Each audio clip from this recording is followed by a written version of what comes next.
My name is Elena, and I'm 32 years old now. But at 15, my reality was an empty refrigerator and a father who couldn't see past his own pain. When your own parent refuses to feed you, something breaks inside.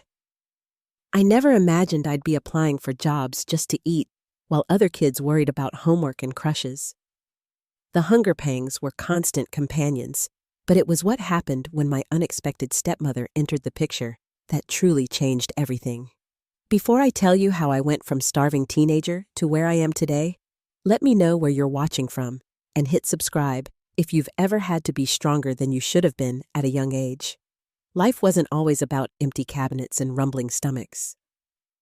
I had a pretty normal childhood until I turned 8. My mother was the center of our home, a warm, loving presence who made sure our house felt safe.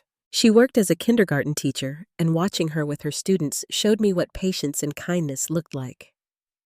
My father worked in sales, already traveling frequently, but back then, he made it to my school events and seemed to enjoy family dinners when he was home. Everything changed when Mom was diagnosed with aggressive breast cancer. The treatments were brutal, turning her from vibrant to frail in what felt like moments. I remember sitting beside her hospital bed, holding her increasingly bony hand, watching as she tried to smile through the pain. Dad was there physically, but emotionally, he began withdrawing even before we lost her. 6 months after diagnosis, my mother was gone. The funeral remains a blur of black clothes and hushed voices, with Dad standing stoically beside me, not shedding a single tear in public. That night, I heard him sobbing in their bedroom, the only time I ever witnessed his grief so raw and unfiltered. After that, Dad threw himself into work. His sales trips became longer and more frequent. When he was home, he'd lock himself in his home office or stare blankly at the television. Conversations dwindled to brief exchanges about practical matters. At first, there were a few awkward attempts at father-daughter activities, but these quickly faded. By age 10, I was making my own school lunches. By 12, I was doing laundry and cleaning the house. Dad would leave money for groceries occasionally, and for a while that system worked well enough. I'd write lists and either walk to the nearby market or go with our elderly neighbor, Mrs. Wilkinson, who'd drive me to the bigger supermarket once a week, until she moved to live with her daughter in Arizona when I was 14. That's when things really started falling apart. With Mrs. Wilkinson gone, I had no transportation to the grocery store except Dad, who was rarely available. The grocery money became more sporadic, sometimes forgotten for weeks. Dad's drinking, which had been occasional after Mom died, became a nightly ritual. By 15, our refrigerator was chronically empty. The kitchen cabinets held only random items, a can of cornstale crackers pasta with no sauce. I survived on school lunches, carefully saving half of my sandwich for dinner when possible. The hunger was a constant companion, a hollow feeling that made it hard to concentrate in class. I lost weight, and my clothes hung loosely from my frame. Our house, once clean and welcoming under Mom's care, began to show signs of neglect. Mail piled up on the counter, dust gathered on shelves, and occasionally, when Dad passed out on the couch, I'd have to navigate around empty bottles in the morning. Dad's appearance changed too. His formerly pressed shirts gave way to wrinkled ones. The successful sales executive image slipped, revealing a man unraveling beneath. Yet strangely, money didn't seem to be the issue. He still drove a nice car, bought the latest smartphone, and occasionally brought home expensive electronics. He simply stopped spending it on food for me or maintaining our home. I tried not to resent him. I told myself he was grieving that losing Mom had broken something inside him that he didn't know how to fix. But at night, when my stomach hurt too much to sleep, those generous thoughts were harder to maintain. The most painful part was the emotional distance. Sometimes he'd look at me with this strange expression, a mixture of pain and something else I couldn't identify. Once, after too many drinks, he mumbled, "You have her eyes, you know. Exactly her eyes." Then he walked away, leaving me frozen in the hallway, understanding for the first time that perhaps my very existence was a painful reminder of what he'd lost. At school, I maintained a careful facade. I laughed with friends, turned in assignments, and avoided activities that cost money or required parental involvement. My grades began slipping from A's to B's, then to C's in some subjects. Teachers sent notes home that Dad never saw because I intercepted them, forging his signature when necessary. I became skilled at making excuses for why I couldn't hang out after school or join weekend activities. The truth was too shameful to share. My father, who appeared successful to the outside world, couldn't or wouldn't feed his own daughter. So I smiled through hunger pangs and learned to live with a constant gnawing emptiness that wasn't just about food. I remember the day I finally gathered enough courage to directly confront my father about our food situation. It was a Sunday morning, and he was surprisingly home, nursing a cup of coffee at the kitchen table while scrolling through his phone. The pantry and refrigerator were completely empty except for condiments and his beer. I hadn't eaten since lunch at school on Friday. "Dad," I said, my voice shakier than I wanted it to be. "We don't have any food in the house. Could I have some money to go grocery shopping?" He barely glanced up from his phone. "There's $20 in my wallet on the counter." $20 wasn't enough for a week of groceries, but it was better than nothing. However, when I checked his wallet, it was empty. I returned to the kitchen. "There's nothing in your wallet." This time, he looked up, irritation flashing across his face. "Then I guess you'll have to figure something out. You're old enough to handle these things, Elena. I can't be expected to manage every little detail." Every little detail. As if feeding your child was some minor inconvenience like choosing what color socks to wear. The casual dismissal hit harder than any shouting could have. In that moment, I realized my father wasn't just temporarily failing at his parental duties. He was abdicating them entirely. "I'm 15, I said, my voice barely audible. "It's your job to make sure I have food." He stood up so suddenly his chair scraped loudly against the floor. "My job? You know what my job is. Making money to keep this roof over your head. Everything else is just extras." He grabbed his car keys. "I have a meeting. There's probably something in the freezer." There wasn't. We both knew it. As the door slammed behind him, tears welled in my eyes. This wasn't sadness. It was pure betrayal. The fundamental parent-child contract had been broken. I needed food, and the person legally and morally responsible for providing it had just told me it wasn't his problem. After crying for what felt like hours, I dried my tears and switched into survival mode. I searched the house for loose change, finding $4.37 in coins from various drawers, couch cushions, and the laundry room. It was enough for a value menu burger at least. The next day, I knocked on our neighbor's door asking if they needed any help with yard work or house cleaning. Mrs. Patel looked sympathetic but shook her head. "I'm sorry, dear. We already have a service that comes weekly." At school, my friend Amanda noticed something was wrong when my stomach growled loudly during history class. At lunch, she slid half her sandwich onto my tray without comment. This continued all week until Friday, when her mother appeared in the pickup line after school and waved me over to their car. "Elena, Amanda mentioned you might be having some trouble at home," Mrs. Rodriguez said gently. "Is everything okay with your dad?" The concern in her eyes nearly broke me, but shame won out. "Everything's fine." I lied. "Just a busy week for him at work, so things are a little disorganized at home." "Well, why don't you come have dinner with us tonight and maybe take some leftovers home?" That night was the first proper meal I'd had in weeks.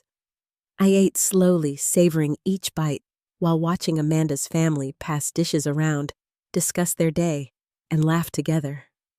The contrast with my empty house was painfully stark.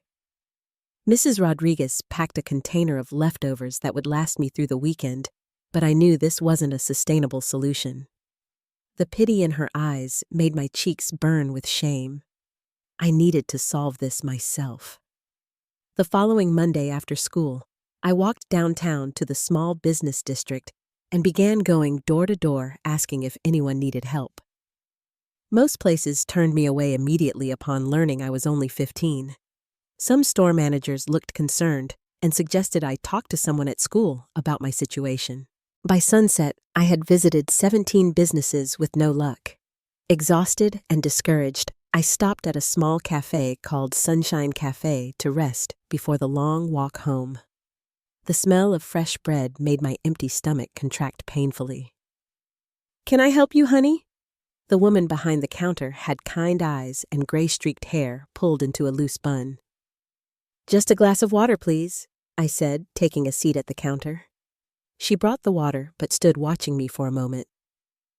"You look like you could use more than water. When's the last time you ate something proper?" Something about her direct but gentle manner broke through my defenses. "Yesterday at lunch," I admitted.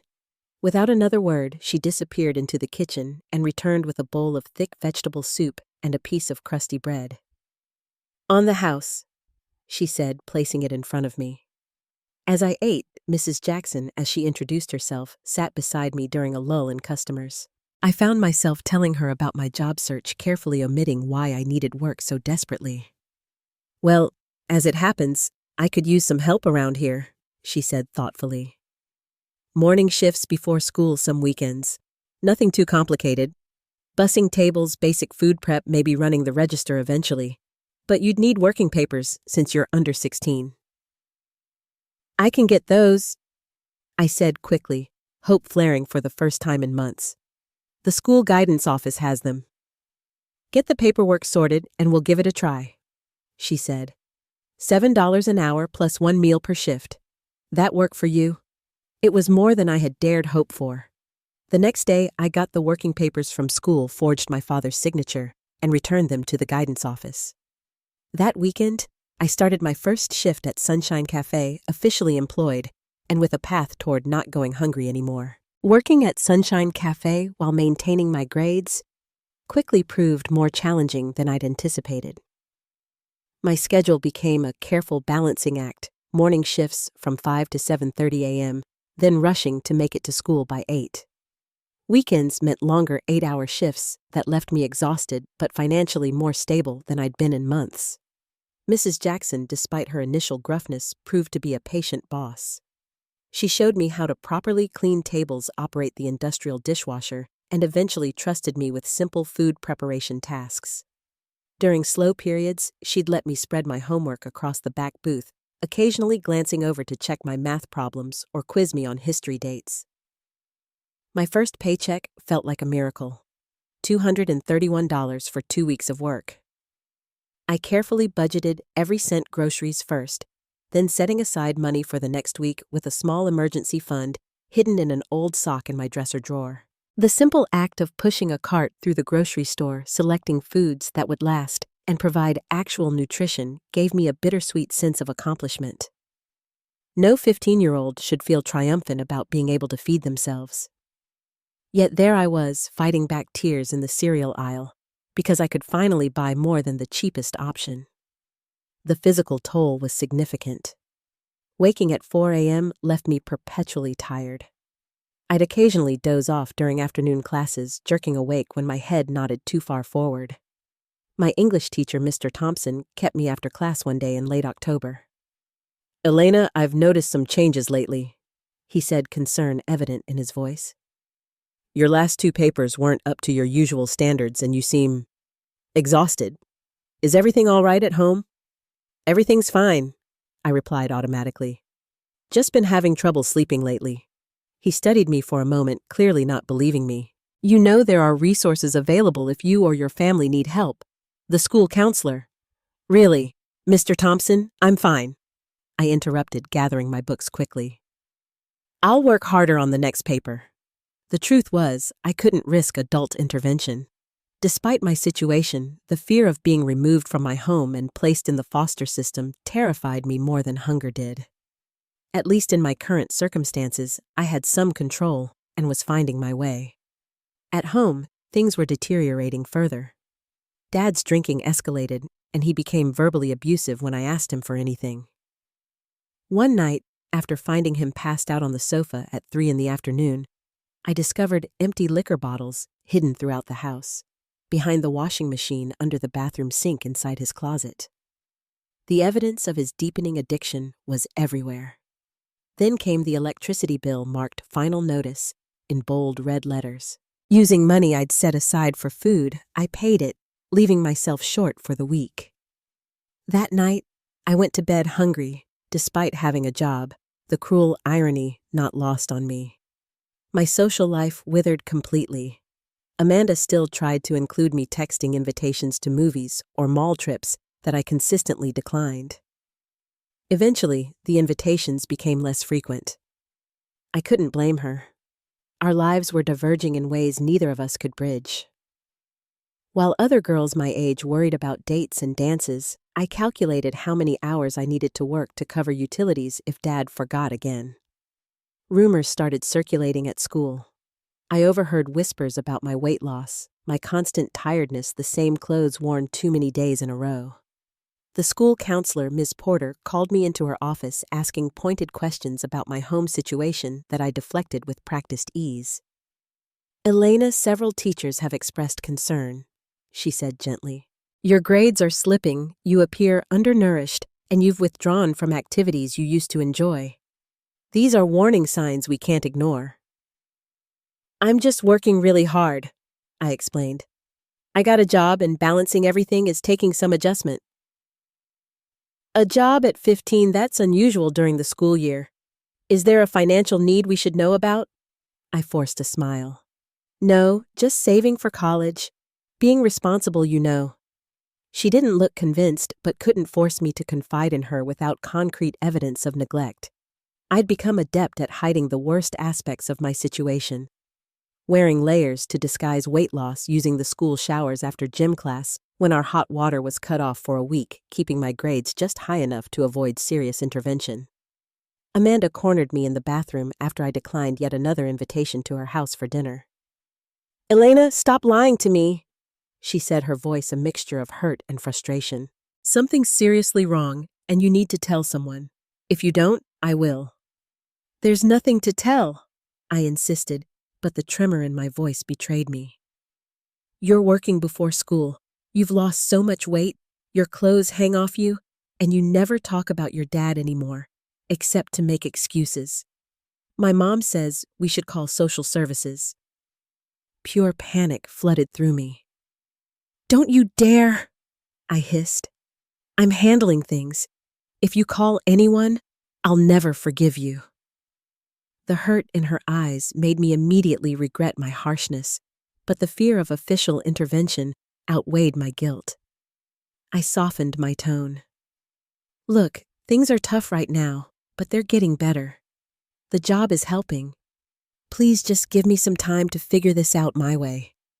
She reluctantly agreed, but I could see she was keeping a closer watch on me. I had to be more careful, work harder at maintaining the facade of normalcy. But as November turned to December and winter settled in with biting cold, my carefully constructed survival system began cracking under the strain. The breaking point came on a freezing December evening. I arrived home from a late shift at the cafe to find my father unconscious on the living room floor, an empty vodka bottle beside him. Terrified he might have alcohol poisoning, I shook him violently until he groaned and rolled over. While checking to make sure he was breathing normally, I noticed an official-looking letter on the coffee table. The envelope was torn open, revealing a termination notice from his company dated 3 weeks earlier. The reason cited was excessive absences and unprofessional conduct during client meetings. My stomach dropped as I realized our precarious financial situation was about to become much worse. I stayed home from school the next day, waiting for him to wake up. Around noon, he finally emerged from his bedroom, looking haggard and disoriented. When he saw me sitting at the kitchen table with the termination letter in front of me, his bloodshot eyes narrowed. "Going through my things now," he growled. "You lost your job 3 weeks ago and didn't tell me," I said, struggling to keep my voice steady. How are we paying the mortgage? The utilities? None of your business. I'm handling it. Like you're handling the groceries. The electricity bill I had to pay myself. You're not handling anything. His hand slammed down on the table so hard, a mug fell to the floor, shattering. You think this is easy. You have no idea what real problems are. Elena, I'm drowning here. And what am I doing? I shouted back, years of pent-up anger finally erupting. I'm 15, working before dawn to feed myself because my father won't. I'm hiding from teachers who ask too many questions. I'm watching you drink yourself to death while pretending everything's normal.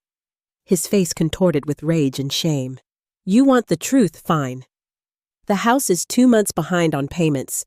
I've got gambling debts you know nothing about. The savings are gone.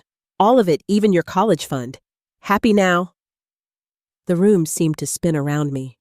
College fund, I hadn't even known there was one. And now it was gone. How could you? I whispered. Because I'm a failure, all right? He roared, then suddenly deflated, collapsing into a chair. Your mother was the strong one. When she died, something broke in me that I don't know how to fix. I look at you and see her, and it hurts too much to function. His voice cracked. I know I'm failing you. I just don't know how to stop. I wanted to feel compassion, but survival instinct overrode sentiment. What happens now? Are we going to be homeless? He laughed bitterly. Probably, unless a miracle happens in the next 2 weeks. The next morning, an eviction notice appeared on our front door. The sight of it, official and impersonal, made our dire situation impossible to deny any longer. The tenuously balanced life I'd constructed was collapsing. That same day at work, the accumulated stress, poor nutrition, and exhaustion finally caught up with me. I was carrying a tray of dirty dishes when the cafe began to spin around me. The last thing I remembered was the crash of breaking plates before everything went black. I woke up in the hospital with Mrs. Jackson sitting beside my bed, her face tight with worry. A doctor stood at the foot of the bed reviewing a chart, and a woman I didn't recognize stood in the doorway watching me with professional concern. What happened? I mumbled, trying to sit up. You fainted at work, sweetheart, Mrs. Jackson said, gently pushing me back against the pillows. You hit your head on the way down. The doctor stepped forward. Elena, your blood tests show significant malnutrition and anemia. You're severely underweight for your height and age. Can you tell me about your eating habits? Before I could answer, Mrs. Jackson spoke. When she started working for me, I thought she was just a responsible kid wanting job experience. Today I found her school ID in her wallet while looking for emergency contacts. She's only 15, not 17 like she told me. I had no idea. The unknown woman in the doorway stepped into the room. Elena, I'm Ms. Winters from Child Protective Services. We need to talk about your home situation. Panic rose in my throat. No, please, I'm fine. I just skipped breakfast today. I got dizzy. It's not a big deal. Your medical tests indicate this has been going on for some time, the doctor said gently. This isn't about one missed meal. Over the next several hours, the facade I'd maintained for months crumbled completely. Ms. Winters asked questions I couldn't deflect. The doctor provided medical evidence I couldn't explain away. And Mrs. Jackson's discovery of my true age meant my carefully constructed independence was exposed as the desperate measure of a neglected child. By evening, everything had changed. My father was contacted and required to come to the hospital. He arrived, still smelling faintly of alcohol, his shocked expression at seeing me in a hospital bed quickly replaced by defensive anger when confronted by Ms. Winters. The meeting was brief and devastating. I was to be placed in emergency temporary care while my father's fitness as a parent was evaluated. He didn't fight the decision. Whether from guilt resignation or simply being too overwhelmed, I couldn't tell. That night, I was released from the hospital into the temporary custody of Amanda's family, who had agreed to take me in as emergency foster placement since they already knew me. The shame of having my private struggles suddenly exposed was almost worse than the hunger had been. 2 days later, my father was arrested for DUI after nearly hitting a pedestrian. The court mandated a 90-day inpatient rehabilitation program as an alternative to jail time, effectively removing him from my life completely for the foreseeable future. I was allowed a supervised visit with him before he entered the facility. He sat across from me at a sterile conference table, a social worker present throughout our conversation. He looked smaller, somehow, diminished without the armor of anger. "I'm sorry, Elena," he said, his voice hoarse. "I know that doesn't fix anything." "No, it doesn't," I agreed, surprising myself with the coldness in my voice. "When your mother died, I didn't know how to be what you needed." "You didn't even try," I said, tears finally spilling. "You just left me to figure everything out alone." He nodded, not denying it. "I'm going to get help now. They say I might be able to get better." I wanted to believe him, but hope felt dangerous after so much disappointment. "Maybe." As the social worker indicated our time was ending, he looked at me directly for the first time in years, really seeing me. "You deserved better than what I gave you. No matter what happens next, please know that much is true." I walked away with complicated emotions churning inside me. Anger and hurt, but also a strange, unwelcome relief that the pretending was finally over, and just the faintest glimmer of hope that maybe somehow things might actually change. 3 weeks after my father entered rehab, I was settling into a strange new routine. Amanda's family had been incredibly kind, giving me my own space in their guest room, and including me in family dinners that still felt uncomfortably normal compared to my previous existence. Mrs. Rodriguez drove me to my twice-weekly therapy sessions, where I reluctantly began unpacking years of neglect and grief with Dr. Linden, a patient woman who never pushed too hard, but never let me deflect entirely either. I continued working at Sunshine Cafe on weekends only with Mrs. Jackson, now fully aware of my situation and firmly in my growing network of supportive adults. Social Services was working to determine my long-term placement with family reunification, listed as the goal, pending my father's progress in treatment. It was during a Saturday morning shift at the cafe that I first met Sarah. She came in alone, ordered a black coffee and blueberry muffin, and sat at a corner table with a book. Nothing remarkable except she left an $8 tip on a $12 order, smiling warmly as she told me to have a good day. She returned the following Saturday and the one after that, always at the same time, always leaving a generous tip, always with a different book, but the same gentle smile. On her 4th visit, she asked my name. "Elena," I answered, refilling her coffee. "Beautiful name," she said. "I'm Sarah. This place has the best coffee in town. How long have you been working here?" "A few months," I replied, not volunteering more information. She nodded, accepting my brevity without pressing. "Well, you help make this place special. Thank you." There was something about her quiet presence that didn't demand anything from me, a refreshing change from the well-meaning but intense concern that now surrounded my life. Social workers, therapists, school counselors, Amanda's parents, everyone wanted to talk to help to fix. Sarah just drank her coffee and read her books. On her 6th consecutive Saturday visit, something unexpected happened. As I cleared her table, she glanced up from her book, something about addiction recovery, and said casually, "I know your father." I froze, coffee pot in hand. "Excuse me?" "Robert Williams. I'm one of the counselors at Lakeside Recovery Center. I don't work directly with him, but I've met him in group sessions." She closed her book. "I recognized your last name on your name tag and asked if he had a daughter. He told me about you."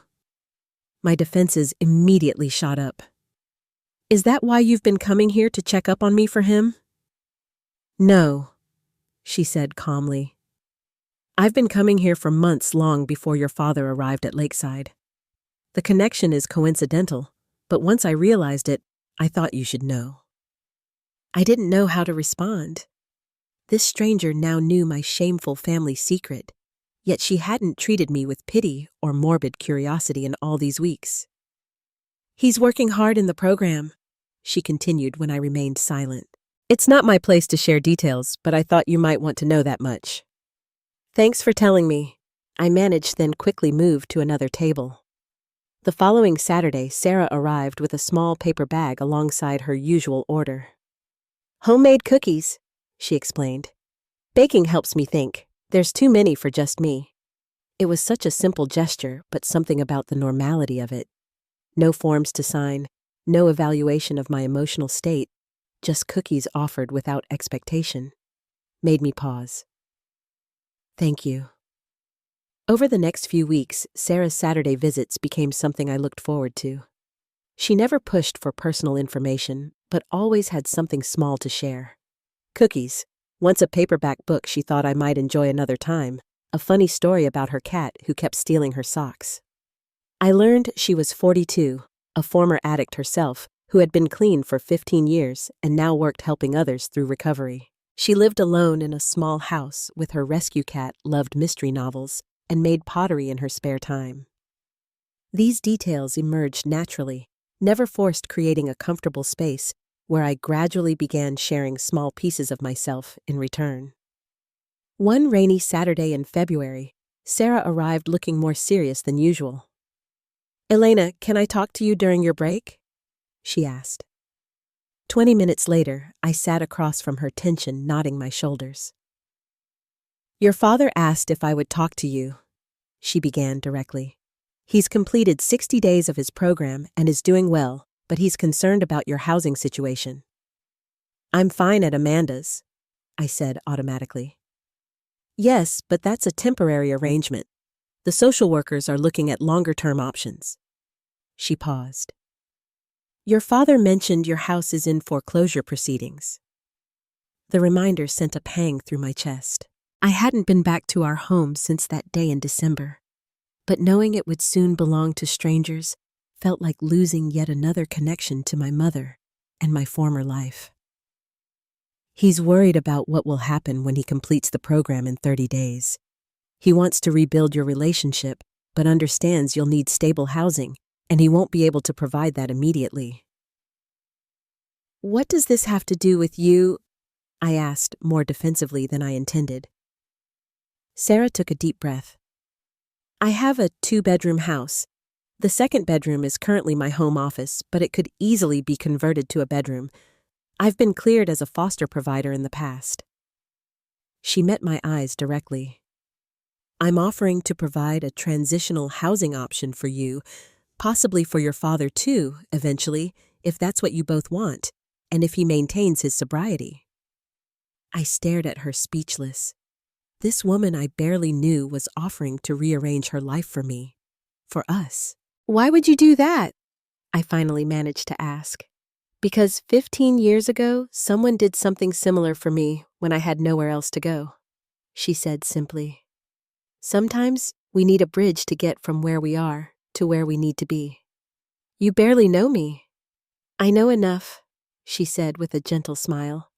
I know you're resilient and hardworking. I know you've been dealt a difficult hand and have played it remarkably well. And I know what it's like to need a safe place to land while you figure out what comes next. I didn't accept immediately. The offer seemed too good, too convenient, and my trust in adults had been severely damaged. But as Sarah continued her Saturday visits, never pressing for an answer, I began to consider it more seriously. I discussed it with my therapist, with Mrs. Rodriguez, with Ms. Winters from Social Services. Everyone agreed it was worth exploring with proper oversight and safeguards. 2 weeks before my father's scheduled release from rehab, I met Sarah at her house after my shift. It was small, but immaculately kept, with colorful pottery pieces displayed on shelves and walls painted in warm yellows and blues. The second bedroom was indeed an office, but Sarah showed me how it could be arranged with a bed dresser and desk. "You'd have your own bathroom," she explained, showing me a clean, simple bathroom connected to the potential bedroom. "And you're welcome to use the kitchen anytime, share the living room, whatever makes you comfortable." As we sat in her sunny kitchen drinking tea, her cat Milo cautiously investigating my shoelaces, I asked the question that had been bothering me. "Is this because you feel sorry for me?" Sarah set down her mug. "No, Elena. This is because 15 years ago I was homeless, addicted, and had burned every bridge with family and friends. A woman named Maggie let me stay in her spare room while I got back on my feet. Even though everyone told her she was crazy to trust an addict, she said she was just passing on what someone once did for her." Sarah smiled softly. "I promised myself I'd do the same someday if I could. This isn't about pity. It's about one human recognizing another's need and having the capacity to help." For the first time in months, maybe years, I felt something like hope taking root. "I think I'd like to try," I said quietly. "If everyone approves it." Sarah's smile widened. "One day at a time. That's how all good journeys begin." The transition wasn't seamless. Moving into Sarah's spare room now transformed into a cozy bedroom with a new twin bed desk, and even a small bookshelf felt strange at first. I was accustomed to either complete neglect or the well-intentioned but sometimes overwhelming attention of Amanda's family. Sarah's approach was different. Present but not hovering, available but not intrusive, supportive but not suffocating.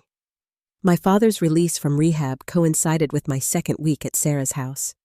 The plan developed by social services required him to live in a transitional housing facility for recovering addicts, attend daily AA meetings, secure employment, and have only supervised visits with me initially. It was strange seeing him in this new context, sober, humbled, and genuinely trying. Our first meeting took place at a family counseling center with Dr. Linden facilitating. Dad looked healthier than I'd seen him in years. Clear-eyed, weight restored the perpetual slump gone from his shoulders. "Elena," he said, voice thick with emotion. "You look well." An awkward silence followed until Dr. Linden gently prompted us. "Robert, perhaps you'd like to share what you've been working on in your recovery program?" He nodded, hands clasped tightly in his lap. "I've been sober for 93 days now. I'm learning to face my grief over your mother's death instead of drowning it." His eyes met mine briefly before dropping again. "I'm also learning to take responsibility for how my choices affected you. I failed you completely as a father." The direct acknowledgement without excuses or self-pity caught me off guard. Previous apologies had always been qualified. "I'm sorry, but you don't understand how hard this is for me." This felt different. "I left you to raise yourself," he continued. "I put my pain above your basic needs. There's no justification for that. I'm not asking for forgiveness yet. I haven't earned it. I'm just asking for a chance to show you that I can change, that I want to be the father you deserve." I didn't know what to say. Part of me wanted to believe him, while another part remembered all the broken promises. "I guess we'll see," I finally responded, neither accepting nor rejecting his plea. Dr. Linden guided us through establishing boundaries and expectations for rebuilding our relationship. We would meet weekly in this supervised setting, gradually increasing contact as trust was rebuilt. My father would need to demonstrate consistent sobriety, financial responsibility, and emotional stability before unsupervised visits could begin. Over the following months, a new pattern gradually emerged. Dad secured a job at a home improvement store, not as prestigious as his former sales position, but stable employment with a manager who supported hiring people in recovery. He attended every scheduled meeting with me, always arriving early, always fully engaged. Sarah sometimes joined these sessions, serving as a bridge between us. She understood addiction from both professional and personal perspectives helping translate my father's recovery journey into terms I could understand while validating my lingering hurt and wariness. Meanwhile, my own life was stabilizing. With Sarah's encouragement, I reduced my work hours at Sunshine Cafe to focus on school, where my grades steadily improved. Mrs. Jackson remained a supportive presence, often inviting both Sarah and me for Sunday brunches at the cafe. I reconnected with Amanda, our friendship weathering the awkwardness of my brief stay with her family and growing stronger through honest conversations about what had happened. 4 months after my father's release, he was permitted to visit Sarah's home for dinner. I watched him carefully as he entered, noting how he respectfully removed his shoes at the door without being asked, brought a homemade dessert rather than the store-bought treats he would have grabbed in his previous life, and engaged Sarah in genuine conversation rather than the superficial charm he had once relied on. After dinner, as Sarah busied herself in the kitchen, Dad handed me a small envelope. "This is for you," he said quietly. "You don't have to open it now." Later that night, alone in my room, I opened it to find a bank statement for a newly established college fund in my name with a beginning balance of $2,000. "It's not much yet," read the accompanying note, "but I'm adding to it every month. I can't replace what I squandered, but I can start rebuilding. Your future matters." The concrete evidence of his commitment affected me more deeply than words could have. This wasn't just talk. This was action sacrifice, prioritizing my needs above his wants. For the first time, I allowed myself to believe that perhaps real change was possible. By the 6-month mark, our family dynamic had evolved into something new and unexpected. Sarah's home became a neutral ground where my father and I could rebuild our relationship piece by piece. She established clear house rules, no alcohol, ever regular family meals, open communication, creating structure that benefited us both. Dad rented a small apartment nearby, passing surprise inspections from his caseworker with flying colors. He hung photos of Mom acknowledging her presence in our lives, rather than avoiding the pain of remembering. He attended my school events, sitting quietly in the back, but always there, steadily rebuilding trust, one kept promise at a time. As for Sarah, she carefully maintained appropriate boundaries while becoming an essential part of our healing journey. She never tried to replace my mother or overstep her role, describing herself as just someone walking alongside you both for this part of the path. But her impact was undeniable, her consistent presence, a steady foundation upon which we could rebuild. The most surprising development came that summer when Dad and Sarah began spending time together outside of our shared family activities. It started with Sarah inviting him to join her volunteer group at the local animal shelter, then evolved into occasional coffee meetings to discuss my progress. I noticed the way they increasingly sought each other's perspectives, the growing ease in their conversations, the mutual respect that seemed to deepen with each interaction. When school resumed in September, I returned as a junior with a transformed life. The gaunt, exhausted girl who had once fainted from hunger was gone, replaced by a healthier, more confident version of myself. Teachers who had worried about me now praised my academic performance. I joined the school newspaper and even attended my first school dance with friends, experiencing normal teenage activities that had once seemed impossibly out of reach. One evening in October, exactly 10 months after my collapse at Sunshine Cafe had set these changes in motion, my father and Sarah sat me down for a conversation. "Elena," Dad began, unusually nervous. "Sarah and I wanted to talk to you about something important. Our relationship has been evolving, and we've developed feelings for each other that go beyond friendship." I wasn't entirely surprised. I'd seen the signs, but hearing it stated directly still felt momentous. "We wanted to be completely transparent with you," Sarah added. "Your well-being comes first. If this makes you uncomfortable in any way, we'll take a step back." I considered their intertwined hands, the tentative hope in their expressions, the journey we'd all taken to reach this point. "Are you asking for my permission to date?" They exchanged glances. "Yes," Dad said simply. Your opinion matters tremendously to both of us." In that moment, I realized how much had changed. My father, once so lost in his own pain that he couldn't see mine, was now putting my feelings at the center of his decisions. Sarah, who had entered our lives as a helper, had become something more without ever betraying the trust I'd placed in her. "I think," I said slowly, "that you both deserve to be happy, and I'm okay with seeing where this goes." The relief and joy that spread across their faces told me I'd made the right choice. We weren't a conventional family by any means, but we were healing, growing, and moving forward together. Looking back now from the vantage point of 17 years later, I can trace how that pivotal conversation transformed all our lives.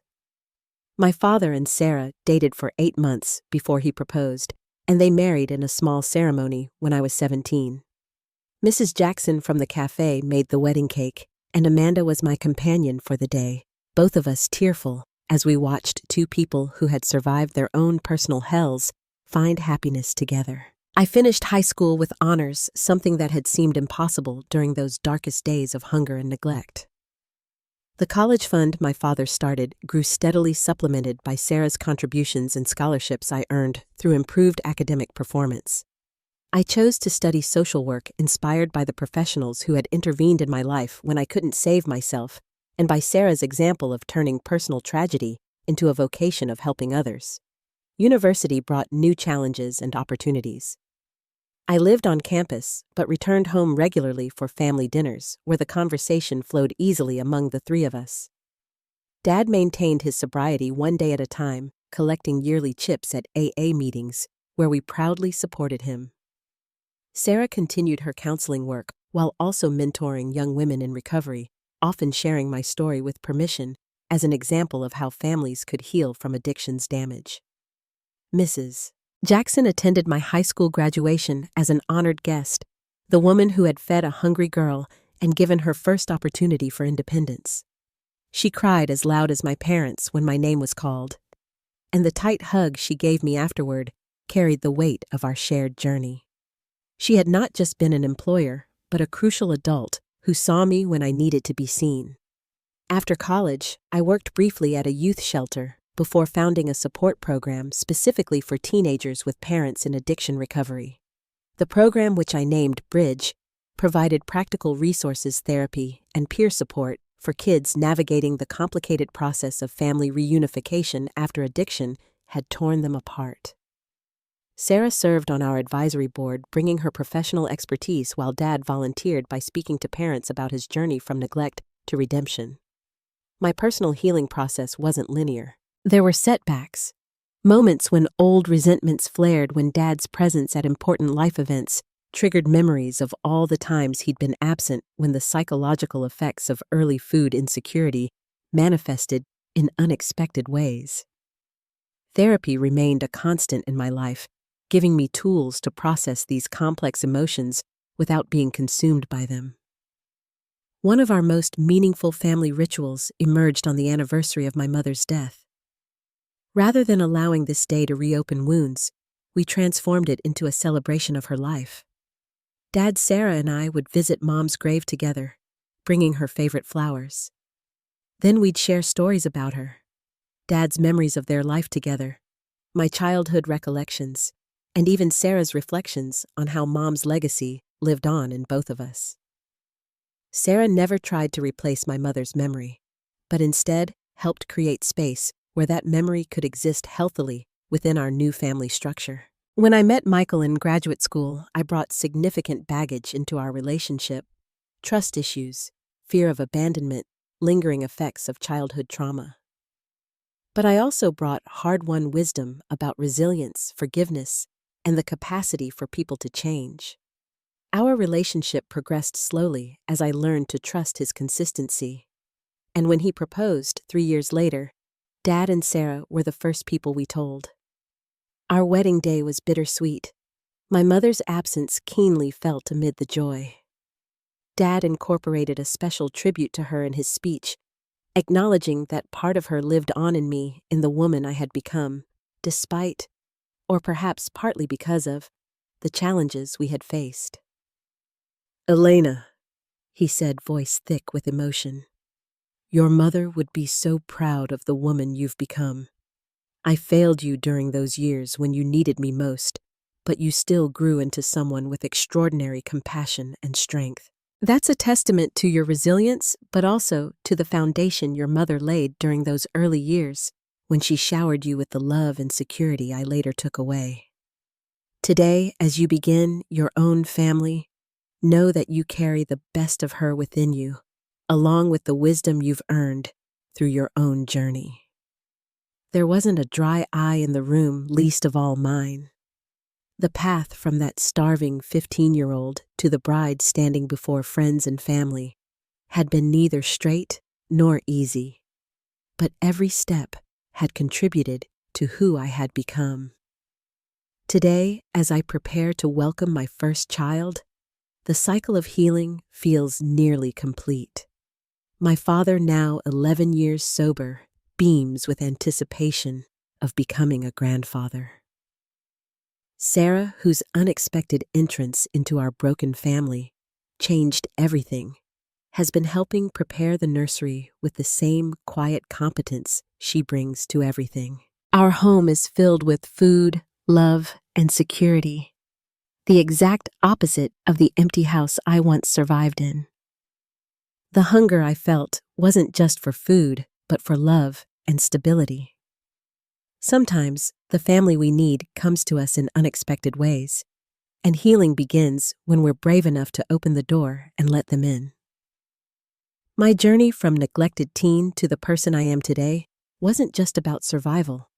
It was about learning that family can be rebuilt, that broken trust can be mended, and that our darkest chapters don't have to define our entire story.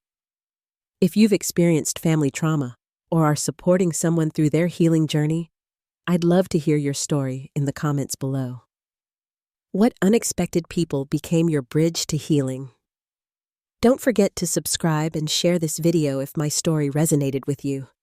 Your support helps others find these messages when they need them most. Remember that healing isn't linear, but with the right support, it's always possible. Thank you for listening to my story today.